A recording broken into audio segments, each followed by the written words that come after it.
Hi, I'm Janet at Granite Bakery, and we're going to talk a little bit now about how to apply a fondant flour to a fondant cake.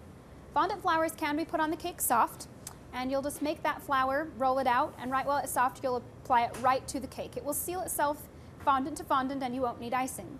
If you've made your flours in advance and allowed them to dry so that they have some shape and some dimension, you'll actually take that stiffened fondant flour, apply some icing to the back, and press it directly to the fondant cake. The icing will stiffen as it sits, and it will keep the fondant flour in place. So after you've applied your fondant flours and you've given them that little bit stiff of icing behind them, allow your cake to sit on the table for 10 or 15 minutes before you put it in the fridge. The icing will seal, the fondant flours will stay, and then when you take your cake away from the fridge later, everything will be just as it was when you placed it in the refrigerator. Fondant flours are a lot of fun. They can be made in all different shapes and sizes, but always remember to apply the dried fondant flours to the cake with icing behind them.